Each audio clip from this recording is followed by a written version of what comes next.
All right, so yeah, thanks for having me here to speak today. My name is Liz Baker, and as Izzy said, I work for the Wildlife Health Program at the Minnesota DNR.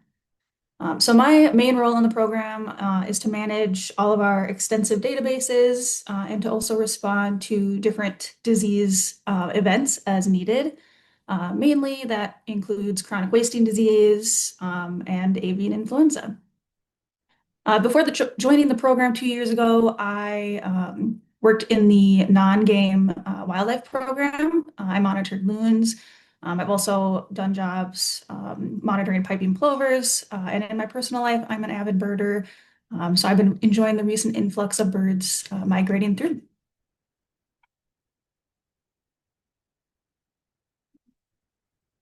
Plants. There we go. Okay, so here's our outline for the talk today.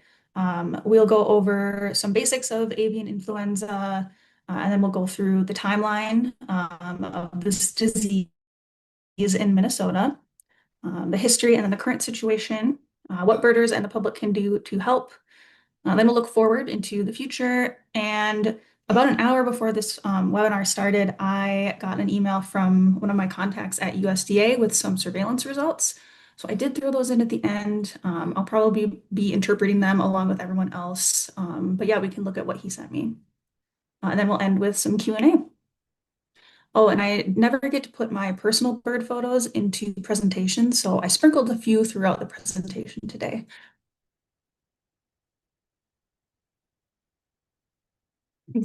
So influenza was one of the topics of my master's thesis, so I'm pretty passionate about educating people about it.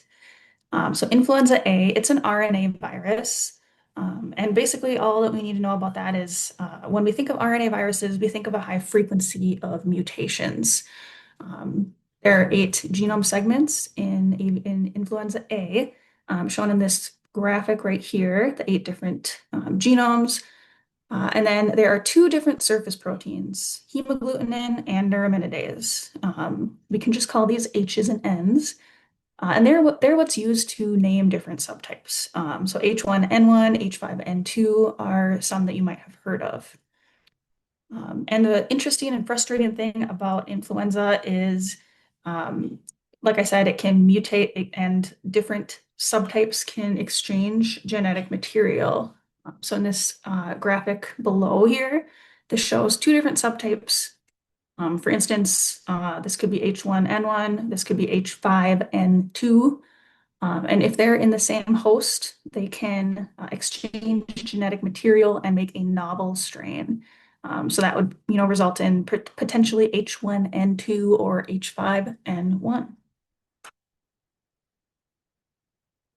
In addition to this process called reassortment, influenza also can just have sporadic mutations. It's fun like that.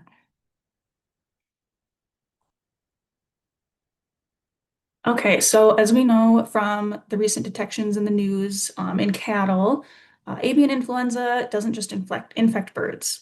It can infect many different mammals, including humans. And you can see here listed the most common subtypes in each kind of group of animals. And you should note that wild birds can be infected with all subtypes of hemagglutinin and neuraminidase, all combinations. This graphic is a little bit outdated. We now know of 16 different hemagglutinin types or H's. And although avian influenza is a multi-species disease, I'll try to focus in on wild birds today because that's why we're all here.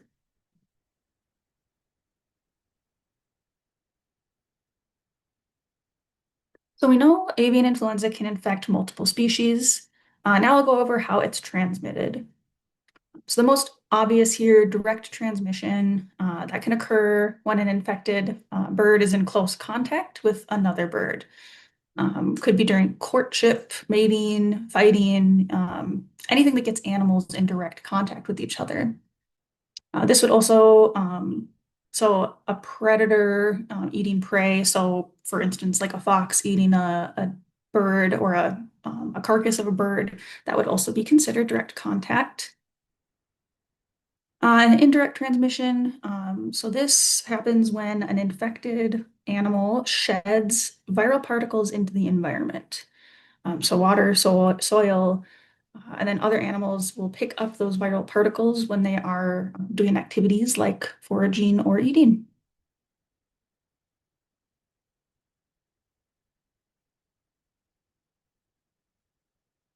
All right, so I've been referring to birds shedding the virus into the environment.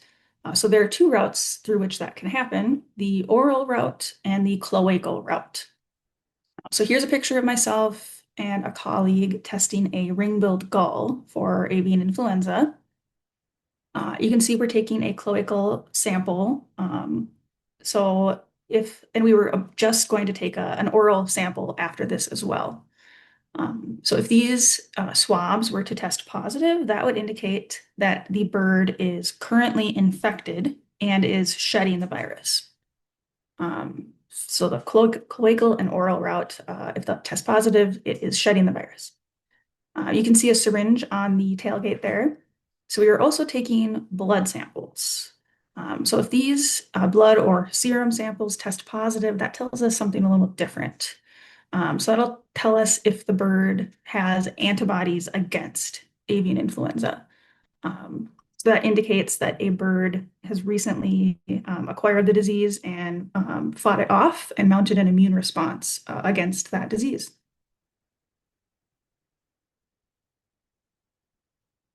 We also took some morphometric measurements for body condition index scoring and other stuff like that.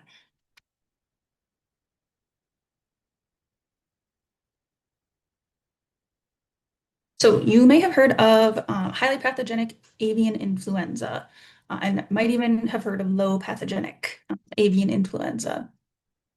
So there are some important differences between these types of bird flu.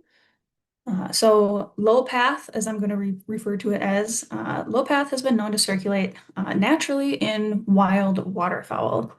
It's almost expected that if you swab enough ducks, you will detect low path avian influenza. So these types of bird flu can cause minor illness or even no signs at all. And highly pathogenic avian influenza is different, or high path. So this type can cause severe illness and death, especially in domestic poultry and certain wild birds, depending on the strain subtype. It's been shown to have up to 100% mortality in domestic flocks. And it's also worth noting that avian influenza originated in a domestic bird host, highly pathogenic avian influenza originated in the domestic bird host and spilled back into the wild bird population.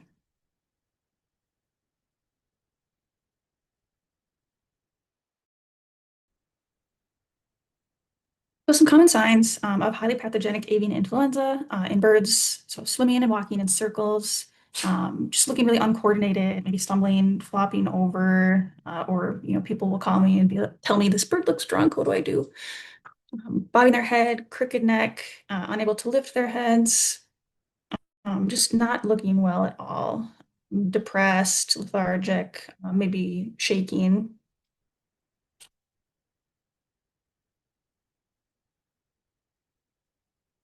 So I do have a video here. If you'd like to look away, I can tell you when I'm on the next slide. It's a Canada goose displaying signs of high. Play the video now.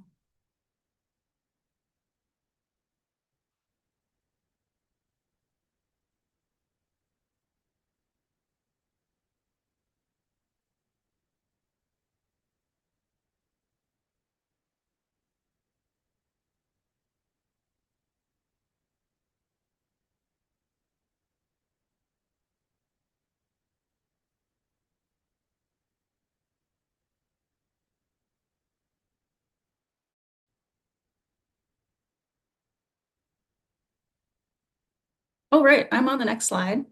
And I've included this little palette cleanser with some cute baby birds that I worked with in some of my previous field jobs.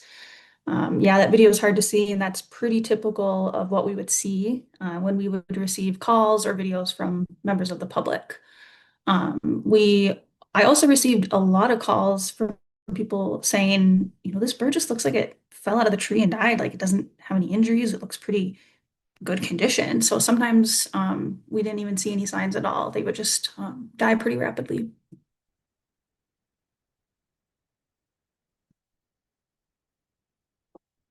And finally, so before I go over a timeline of avian influenza in Minnesota, I'd like to show this diagram of the global flyway map. So bird diseases in general, they can be really challenging to monitor and to study due to some birds' very long migrations, let alone an RNA virus that mutates quite quickly, quite easily. We know that birds generally, not always, but generally follow flyways during migration. So this map shows the general flyways of the world, and you can see the overlap in certain areas. Uh, One that we talk about a lot is the Arctic. That gives our North American birds opportunity to mingle and interact with and be in the same area with birds from different continents. And this is just kind of a ripe opportunity to exchange virus and potentially create new strains of influenza. And we know that this has happened before. So again, our North American birds have tested um, and had been shown to have genetic viral material from Eurasian strains, which means that at some point, we were exchanging genetic material with birds from other continents. In my opinion, birds' long migrations and global flyways, this is like a big part of what makes studying avian influenza such a challenging and intriguing puzzle.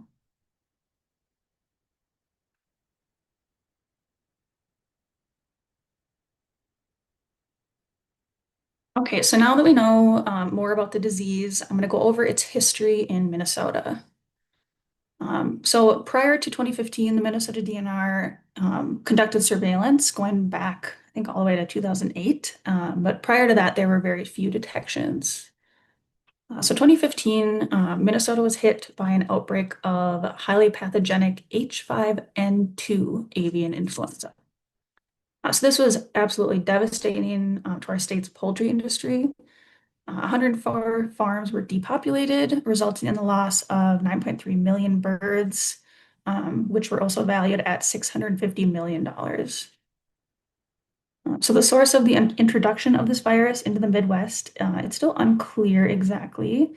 But the virus did not have a significant impact on wild birds in Minnesota. So this 2015, we were really not seeing it in the wild bird population. Um, However, we were looking for it. We, as an agency, mounted a huge surveillance effort. We tested environmental samples, so basically going to where birds congregate and testing, poop on the ground. We tested hunter harvested samples and also responded to calls from the public about, hey, I have this sick or dead bird in my yard. Can you come swab it? And so throughout those thousands of birds tested, there were only two detections, one in a Cooper's hawk and one in a black-capped chickadee. So that was interesting, the chickadee, because we don't really think of backyard birds as commonly being infected with avian influenza. And then I don't have a bullet for it, but in addition, we as the Minnesota DNR as an agency, we partner with USDA for their national surveillance plan, and we assist them with sampling for that effort as well.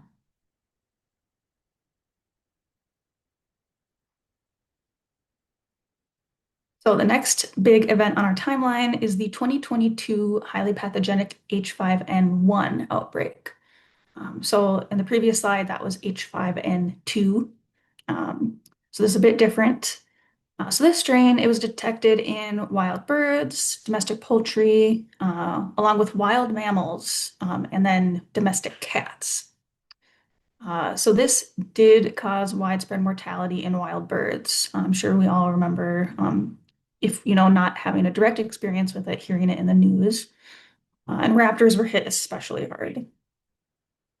Um, so the Minnesota DNR again mounted a large surveillance response surveillance effort, and we confirmed 87 counties to have highly pathogenic avian influenza detections. So this is when I was working with the non-game program, and the wildlife health program was absolutely swamped with, phone calls from the public, um, testing wild birds. So they asked if I would help them out since I did my master's work on bird flu. So here are some pictures of me swabbing a bald eagle and then I believe that's a kestrel there. And I look a little deer in the headlights, swabbing our national bird for bird flu. It was quite the experience handling that animal. These are both deceased birds. And then finally, we did have a positive red fox for positive for highly pathogenic avian influenza from the St. Cloud area. So this is likely due to the animal scavenging on infected bird carcasses. And it was displaying some of those neurological signs similar to what the bird in my video was displaying.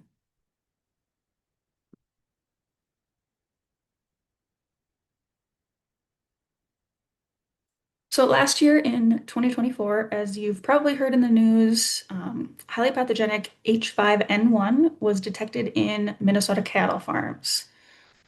It's since spread to multiple states. Interestingly, confusingly, so cows primarily shed the virus in their milk, much less so than the oral or the fecal route. They shed it in the milk, which is yeah, very interesting. Since March 2024, there have been over 70 human cases, mostly or entirely dairy and poultry farm workers. Thankfully, there's no evidence of human-to-human transmission as of right now. And we did have some sporadic detections in waterfowl, but nothing major like we've seen in previous years.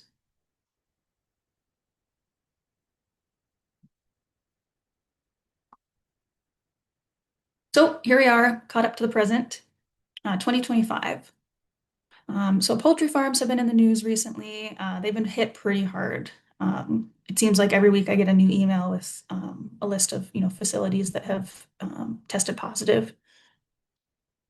Our team, we received word of two raccoons that have, in the past few months, tested positive for highly pathogenic avian influenza.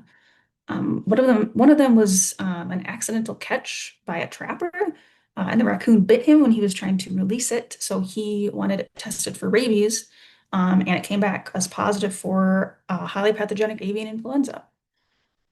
The pathologist was doing an avian influenza project and decided to swab it. And yeah, it was displaying some neurologic signs. So, we wondered if it was rabies or something else, and it was something else.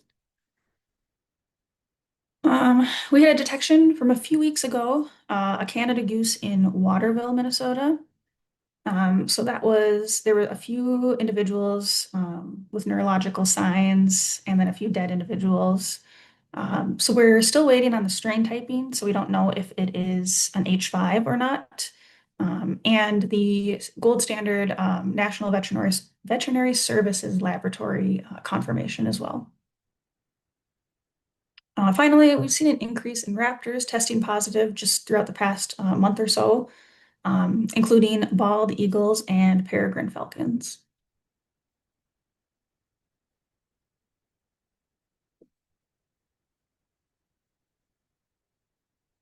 Okay, so now we're caught up. What have we learned so far? So, although highly pathogenic avian influenza has been shown to have negative impacts on like seabird and pelagic bird populations, it's still pretty unclear what the impact is having on Minnesota's wildlife population. So we've seen that high path can cause large mortality events in like water-associated birds and raptors. And it is possible that highly pathogenic avian influenza is becoming endemic in North American wild birds, and that continued periodic activity may occur in the long term.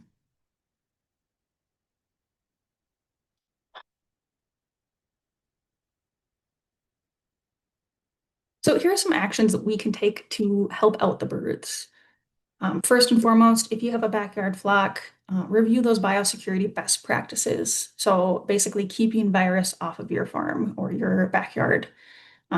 Just making sure that you're cleaning your gear, your boots and all that, and just following those to protect your flock and wild birds both. The Board of Animal Health website has a really nice list of resources and tips to keep your birds healthy if you have them. So my program, the Wildlife Health Program, we take reports of five or more dead birds or one or more sick birds. So those are the cases that we're interested in. You can report those to your area wildlife office, and you can find that by just Googling. There'll be a list on our website, and then they will direct it to our program. If it's a window strike or something like that, that's not something that we would be interested in from a disease perspective. But if there's like a mortality event going on, then we want to know about that. The DNR websites, we do have a really good page about guidance to waterfowl hunters, how to, cook their meat, handle their meat, some tips like don't let your dog eat the entrail, stuff like that. So that's another resource that we have. And then these last two, they're just kind of best practices, things that we can do to, make it a little easier on the birds.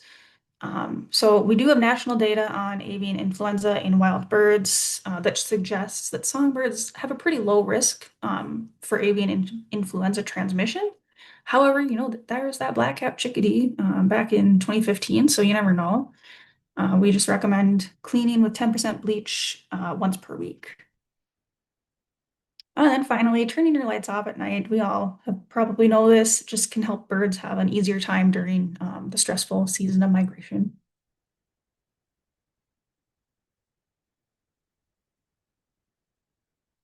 So looking ahead, as I mentioned, the DNR continues to investigate wild bird morbidity and mortality events.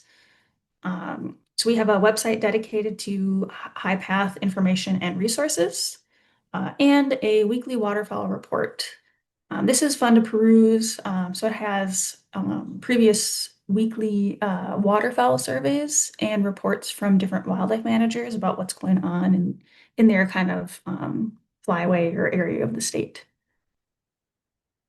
We're continuing to work with our state and federal partners and keep each other informed of wild bird surveillance results.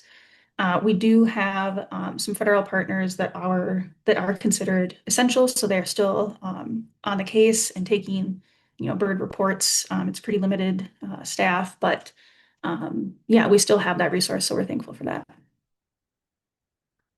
And then finally, so I'll make a point to mention that although fall and spring migrations, those are the times that we really expect to see heightened influenza detections.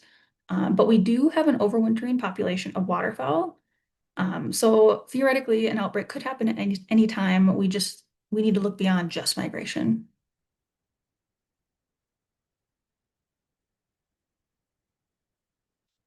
So here are some results that I got literally an hour ago, right before this meeting. I just took these graphs and put them into the PowerPoint. So these are the USDA surveillance numbers.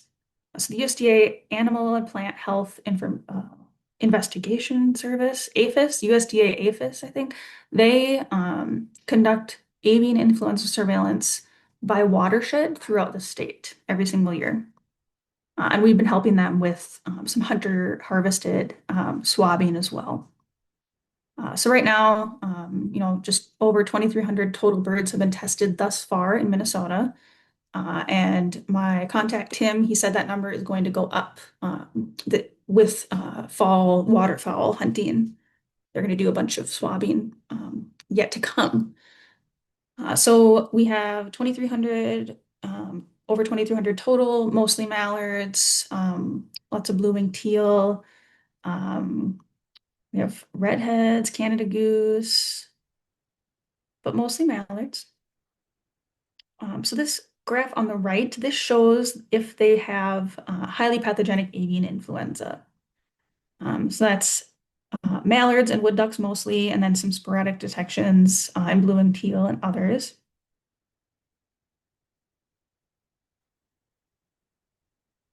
So then these on the left, they are confirmed to have H5s.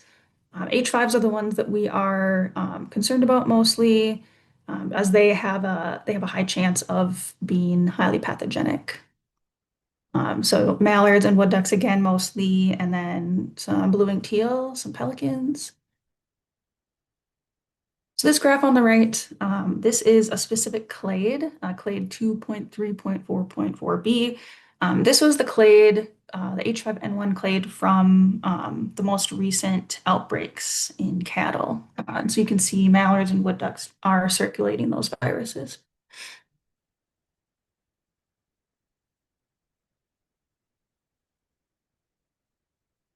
So I decided to end with some spooky bird comics here.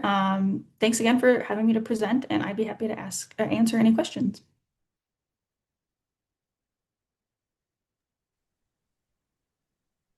All right. Thank you so much, Liz. I know that I volunteer with the Wildlife Rehab Center in Minnesota, and I think many others do. And we see tons of mallards and wood ducks with this disease. So this has been really interesting to learn about. Yeah, I'm Um, glad to be here explaining it. yeah. I used to work there as well, and yeah, there was so many Oh, yeah. mallards. Yep, Hmm. and others. Yeah. Yeah. We already have tons of questions, so that's great. Great. Um, First question, is this a similar type of virus to SARS? Hmm. So I'm not an expert on SARS. I know SARS-CoV-2, that is a coronavirus. So it's still a virus. But yeah, I'm not sure how related it is beyond that. We are doing studies. So deer, like white-tailed deer, they have been shown to contract SARS. I don't know if it's from direct contact with humans, but I have been doing some swabbing of hunter harvested deer. So it is something that we're studying, but not directly in birds. This question is kind of about the relationship between birds and mammals and how they Mhm. um, share disease. So we talk about the transfer of the virus from birds to dairy cows through mammary glands infected as milking apparatuses is passed from one cow to another.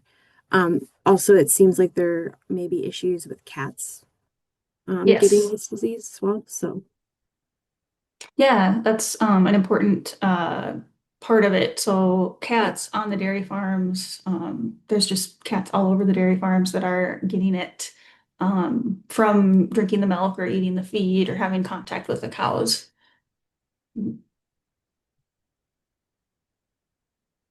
yes. Um, let's see. Sorry, I'm reading as as I'm speaking here. Um, how does low path give immunity for high path? That's a good question. So it can have some immunity, it can give some immunity. I mean, yeah, they can mount an immune response, but it is different. It is different. You know, having one won't completely protect you. Another interesting thing is that so juveniles, when they're born, um, they get antibodies from their mother, maternal antibodies that they'll keep for a few weeks to a few months. And so that can protect them because, you know, birds that nest in colonies, you know, they're tightly packed and it's important to be able to have those antibodies against all of the things that could be circulating there. So, Are there any symptoms for low path avian influenza? so it doesn't really cause many signs. It could, the bird could look lethargic. I know in um, domestic poultry, they might have drops in egg production, but mostly in wild birds, they don't show any signs. Um, this person's asked me about sandhill cranes, which are one of my favorites. Are there currently problems with the sandhill cranes contracting this disease? Not that I know of. I think There might have been detections. The USDA website would be the place to go to find that out if they have even been tested.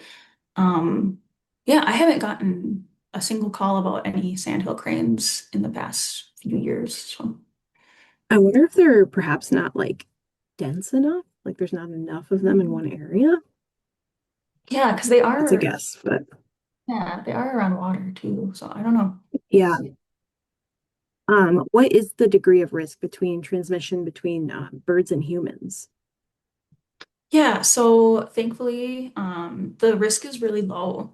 When I was handling the birds in some of those pictures, the dead birds, I did wear, a face mask. I made sure to open the doors to promote airflow. I wore gloves, and I even wore like this kind of rubbery apron just to protect myself from body fluids. But really, the people who are most at risk are the people who are having direct, sustained contact with poultry. That's kind of the place where you'd be most likely to contract it. This question is interesting. What causes an influenza strain to be highly pathogenic? That's a really good question. It is a complicated answer. Depends on the viral genetics and mutations. Yeah, I don't know the exact answer to that, but I know we What about, mostly expect H5s, and H7s are the ones that have the most have the most chance of becoming highly pathogenic. are they the ones that are at most risk of changing and developing and becoming new strains? They Too? all have a pretty high probability of like reassorting and genetic Mm. shifting, genetically drifting. Yeah. Um, how is it safe and healthy for wildlife to be farmed, raised, and captive birds from the public to be released at WMAs, such as Keystone Woods WMA? This is a very interesting question.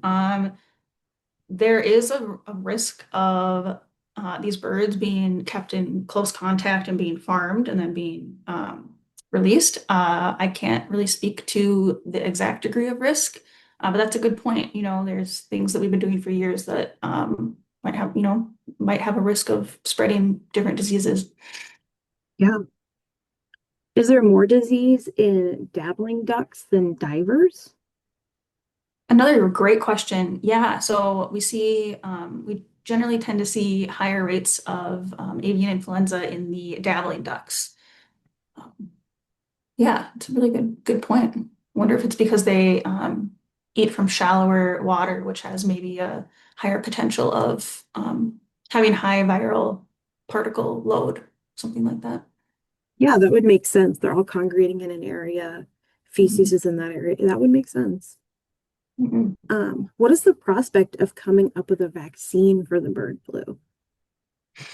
Another really good question. If we're talking humans, I don't know where, the current public health officials are at with that. I do know I always make sure to get my flu shot every year. The last thing we need is, influenza that we get mixing with bird flu. I know workers at poultry farms, they're always encouraged to get vaccinated for the flu as well. Yeah, but for as far as I don't know about vaccines for birds, I don't think that that would be easily applicable. Yeah, I suppose it would be hard to administer. And I wonder if also there's maybe more of a focus on human vaccines and birds and animals take a back seat. Is that the way that you might see it? I would think so. There's a lot more money in obviously human health, more resources, more research. But yeah, I can't speak much to that since DNR is just focused on the resource and not the public health part. Yep. Mhm. This person wants to know where the two positive raccoons were. It's a great question. I wish I knew the answer to it. They came through the University of Minnesota Veterinary Diagnostic Lab, and we heard about it after the fact. They didn't come through the DNR channels, so we're still waiting to hear where they were too. I forget. Did you say that those raccoons had passed? Like, So had I they think died? So I know that at least one of them was dispatched by the trapper after it bit him, but the other one I'm not sure of. Okay.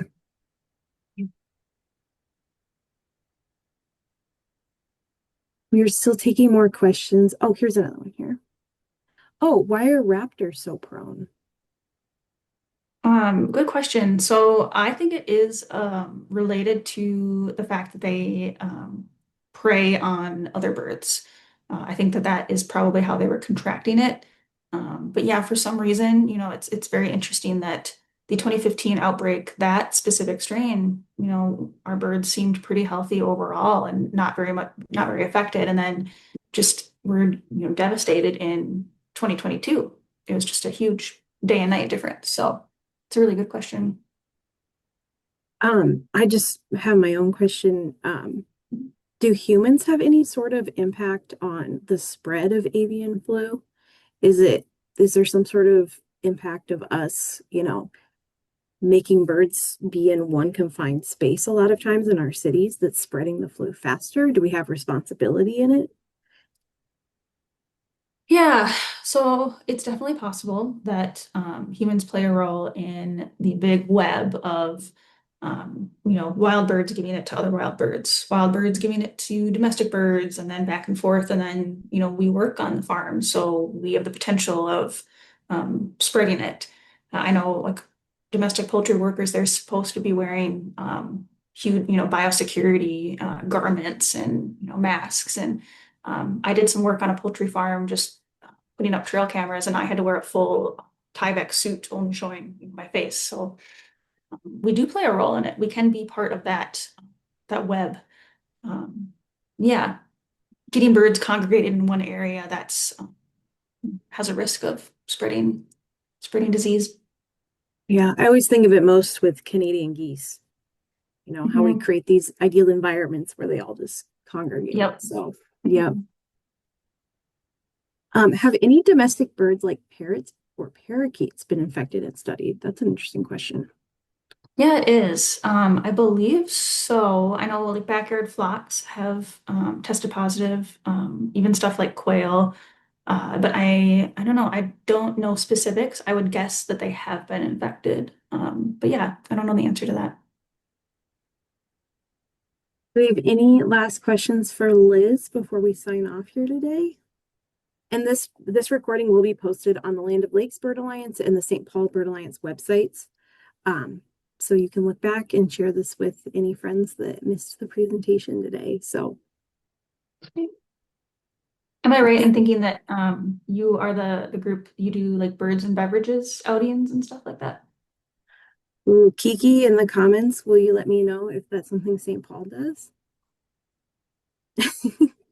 I represent the Minneapolis side of Oh, things, you so do. I'm Okay. not sure. Yeah, but it's very possible. We both Okay. organizations have lots of events that you can find on our website. So there's always something going on in the world of birds. But Yeah, because um, I think in the past, maybe like 5 years ago, I would come to some of these birds and beverages events in St. Paul. I that's just moved out awesome. of St. Paul. Yeah. So, Yeah. thanks for having me. Yeah. Thank you for coming and thank you for all the work that you do on behalf of birds as well. Um, Thank you. I appreciate it. yeah. And we will see you all in November. So thank you so much for coming. Thank you.